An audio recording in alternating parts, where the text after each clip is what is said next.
अध्याय 10। भाइयों, मेरी हार्दिक अभिलाषा और ईश्वर से मेरी प्रार्थना यह है कि इस्राएली मुक्ति प्राप्त करें।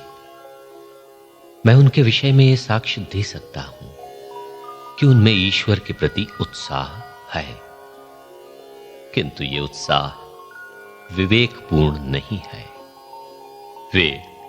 वो धार्मिकता नहीं जानते जिसे ईश्वर चाहता है और अपनी धार्मिकता की स्थापना करने में लगे रहते हैं।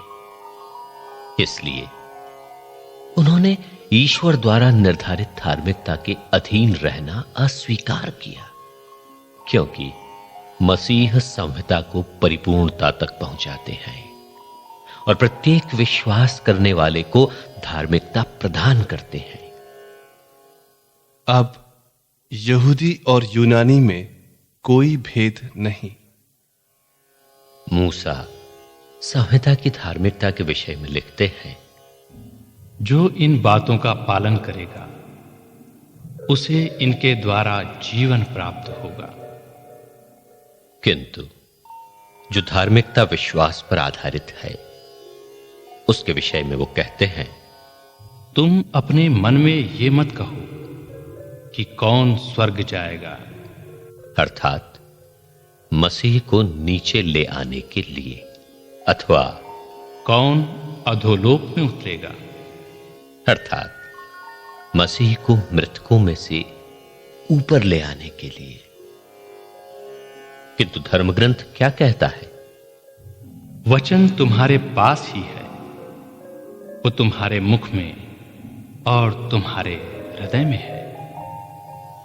यह विश्वास का वो वचन है जिसका हम प्रचार करते हैं, क्योंकि यदि आप लोग मुख से स्वीकार करते हैं कि ईसा प्रभु हैं और हृदय से विश्वास करते हैं कि ईश्वर ने उन्हें मृतकों में से जिलाया, तो आपको मुक्ति प्राप्त होगी। हृदय से विश्वास करने पर मनुष्य धर्मी बनता है और मुख से स्वीकार करने पर उसे मुक्ति प्राप्त होती है। धर्मग्रंथ कहता है, जो उस पर विश्वास करता है उसे लज्जित नहीं होना पड़ेगा। इसलिए यहूदी और यूनानी में कोई भेद नहीं है। सबों का प्रभु एक ही है। वो उन सबों के प्रति उदार है जो उसकी दुहाई देते हैं, क्योंकि जो प्रभु के नाम की दुहाई देगा उसे मुक्ति प्राप्त होगी। परंतु यदि लोगों को उसमें विश्वास नहीं, तो वे उसकी दुहाई कैसे दे सकते हैं? यदि उन्होंने उसके विषय में कभी सुना नहीं, तो उसमें विश्वास कैसे कर सकते हैं?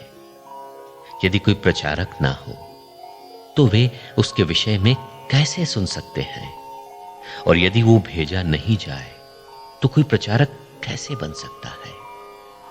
धर्मग्रंथ में लिखा है, शुभ संदेश सुनाने वालों के चरण कितने सुंदर लगते हैं, किंतु सबों ने सुसमाचार का स्वागत नहीं किया।